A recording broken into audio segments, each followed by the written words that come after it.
Talking about the health of adults or growing kids, in today's world, we're in a world, and I worry for my kid that when I was growing up, I had loads of attention issues. I would zone out, and I think it just wasn't there at the time in Zambia. But had I grown up here, I would have got labels like ADHD or maybe some form of mental well-being label. Yeah. That wasn't a positive connotation. You're lucky you grew up in Zambia. I'm lucky I grew up in Zambia. Big advantage growing up in Zambia. Yeah. And I'd love to hear and today there's a lot of that, and we're having kids being put on medication from a very young age as though there's something wrong with them.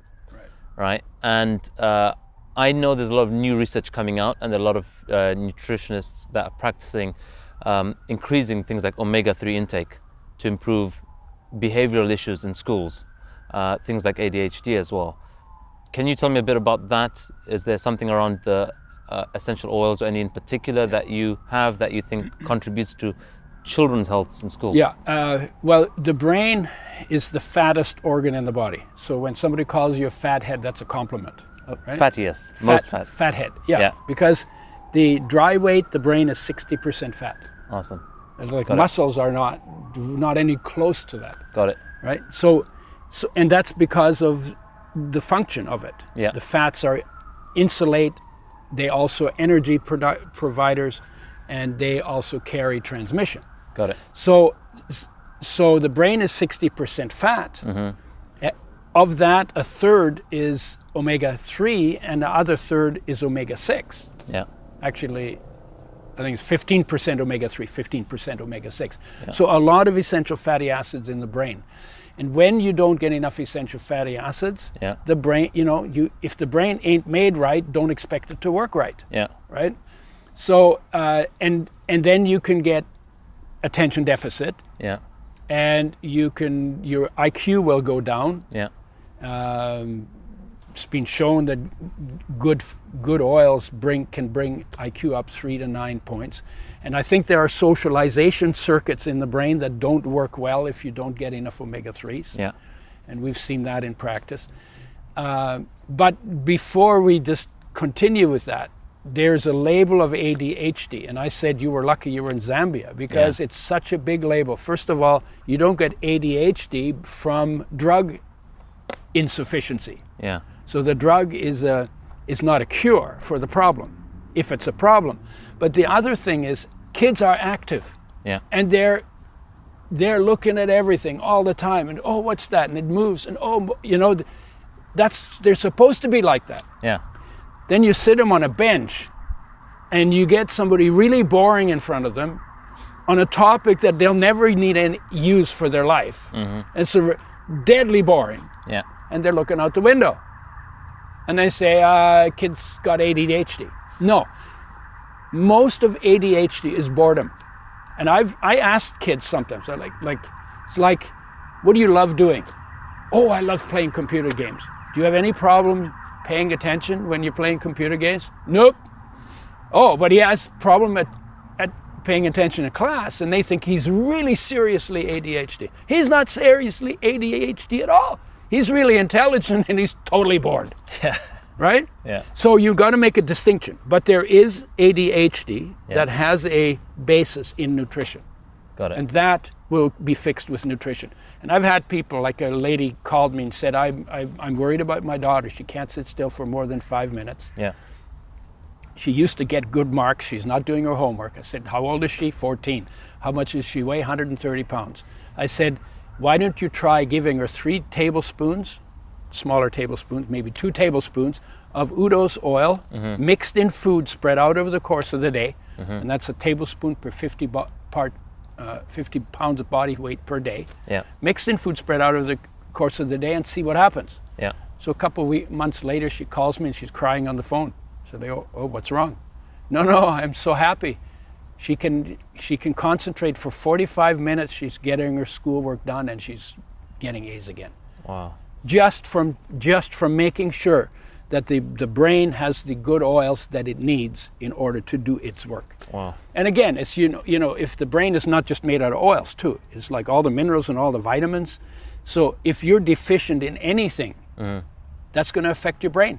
Yeah. just like it affects the rest of your body. And again, goes back to saying, instead of saying, what can I get away with? And is it okay if I eat a little bit of fried food once in a while? Or, you know, how people do that. I say, no. Why don't you say, what does a diet look like? What do I need to eat like? Yeah. To have the absolute best standard Yeah. for body production, so that life, which wants to make me a really good body and has a program called the genetic program that it made to make a body that works, can do its job.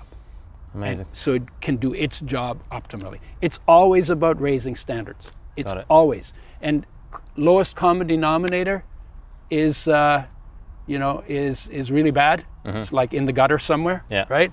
The highest common denominator, we all have that too, is to be fully present in all of your being, to live content, to be present in yourself and your environment, and not to be always just thinking in your head, but using your head to be in your life, in your environment. Okay. And very quickly, can you talk about the other end of the spectrum, which is our parents, our grandparents? Nowadays, we're having increasing dementia and Alzheimer's. Yeah. And 2017, 2016, 2018 research right now is finding a strong correlation with high levels of glucose intake and those diseases. Yeah. Can you talk a bit about that, what you know about that? Sure. Again, we just talked about standards. That applies to kids in school, but it applies to old people too. Yeah. If you look at all the junk, we used to live on farms, we had fresh vegetables. I grew up that way. We didn't have any electricity, so it was very primitive, and but we had fresh food. Yeah. And we knew what it was. Yeah. You go to the stores now, you have mostly junk, and around the outside you have some fresh food, right? How much they wouldn't be putting the junk in the stores if people weren't buying it. Yeah. Right? And a lot of that food, we didn't, like the people who make junk food didn't have to prove that it wasn't bad for people. When we start to sell really good food, sometimes we have to prove that it's good. It's like, ironic. How did that happen, right? So the idea is that through your whole life, Yeah. you need to set those standards. Or, since you didn't hear this before, Yeah. today you need to set the standard, Yeah. right? Yeah. Why? It makes a difference. And the even in the old days, they used to say the strength of an army lies in its belly, Yeah. right?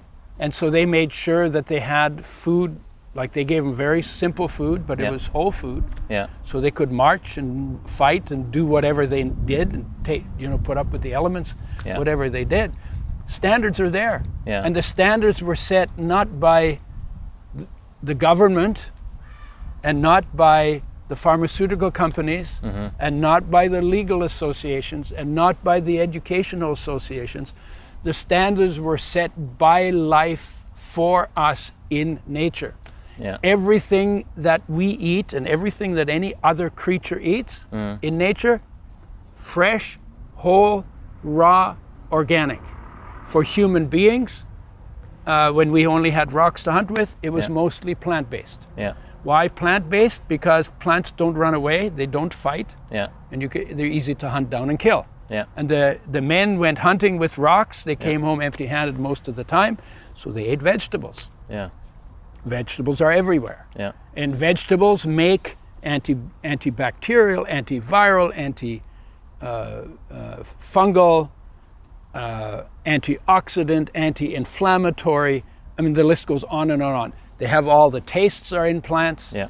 The protective molecules. When we eat the plants, we get the benefit, the protective benefit of molecules they made to protect themselves, because they live in a world full of bacteria, viruses, funguses, and harsh sunlight and all of that, right? Yeah, so they make all this for their own protection. When we eat them, we get that protection. We get those benefits too. Even the animals used to get that protection. Yeah. But now we coop them up in coops, and instead of getting food that protects them from infections, we shoot them full of antibiotics. But when we eat that meat, we're not getting the same nutrients that we used to get in meat that was full of these things that came from nature. So we've changed so many things. And then we took grains and turned them into white flour. We took cane and turned it into white sugar. We took corn and turned it into high fructose corn syrup. you know, and everything we've done. The biggest issue, if you want to look at all of the degenerative diseases, processing. And processing done for convenience or shelf life. I tell people, when you hear the word convenient, you should run like hell. Yeah. Because convenient will break you down, convenience will break you down, and challenge will build you. Setting higher standards is a challenge. Yeah. But is it worth it? Yeah. Yeah, in terms of quality of life, absolutely.